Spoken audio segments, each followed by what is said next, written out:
Do you deal with negative thoughts constantly bombarding your brain and bringing you anxiety and stress? If so, here's how you reverse that in my process for dominating your mind with positive thoughts.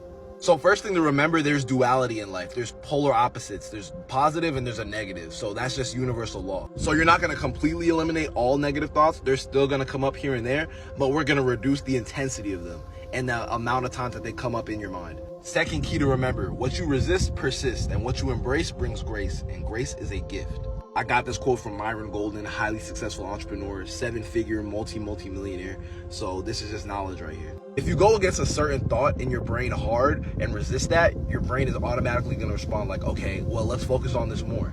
Your brain perceives that negative thought as a threat since you're rejecting it so hard, so it's trying to protect you from it. So it's looking for solutions to how to fix that. And it's also stimulating your brain as well. Believe it or not, people can become addicted to negative thinking because on top of the cortisol, stress, that's the stress hormone that your brain is releasing, it also releases dopamine, which is the feel-good chemicals too, when you dwell on these thoughts. So it's both sides to it.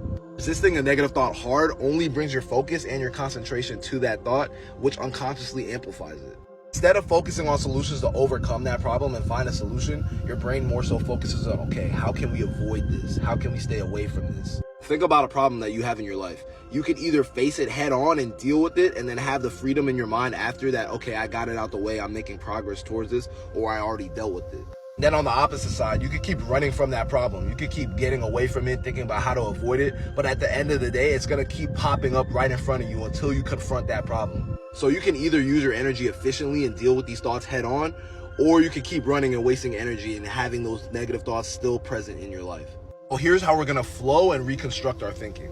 So that first step is you're going to take out a notebook and you're going to take out a pen and you're going to write down what negative thoughts you are having. We have to get them out right in front of our face so we can see them with our own two eyes. When you see them with your own two eyes, your brain could go to work on how to overcome that problem. So get out a pen, get out a paper, and get to writing. Now for each thought, we're going to ask 3 questions. First question you're going to ask after you write down that negative thought is this true? In our thoughts, we create a lot of assumptions. Not a lot of it is facts. So we have to check ourselves constantly and ask ourselves, is this even true? That second question is, does this align with my values? You want to choose a story that aligns with the person that you want to be in terms of your value system. So if it doesn't support that, then it doesn't support you. And the third question is, does this thought give me power to act on it? You want to act from a place of power. What can you do to change the situation that you're currently in? What can you do to have a better outcome for that situation? I love these questions because they break down the thought to the root of it. You're going to ask yourself, is this true or is this false? And most of the time, they end up being false. You construct your reality with your thoughts because your thoughts bring a certain type of emotion. And with that emotion is that energy to take action. And that action dictates your life. So choose wisely. Now, the last thing that I do, and you probably think it's cliche, but hear me out, is meditation. Having self-awareness is a superpower. I say this every single time because it gives you the best opportunity to see right then and there, is this my thought or not?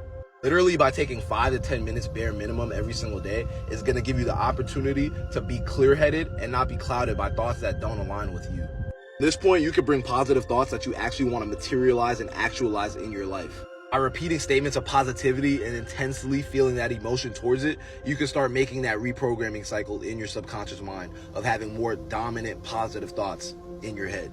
Their key tip is when in a negative situation, immediately look for the most constructive and positive outcome that you could take right then and there. Remember, you get what you look for. So in those times of negativity, in those situations, if you train your brain to look for the positivity in those situations, it's automatically going to look for that throughout your whole life. I tell people this all the time. When you are in a negative situation comes upon you in your life, don't sit in that shit and dwell in it and feel bad for yourself because it's not going to do anything. It's only going to have that loop in your head of negativity. So immediately looking for the most constructive, positive route of saying, okay, what can I do right now to improve my life, improve this situation, is only going to train your brain to look for that throughout your whole life. So that is my process for getting over negative thoughts and getting over addiction to negative thinking. Because when you change your thoughts, you change your life. So get on this ASAP and let me know how it works for you.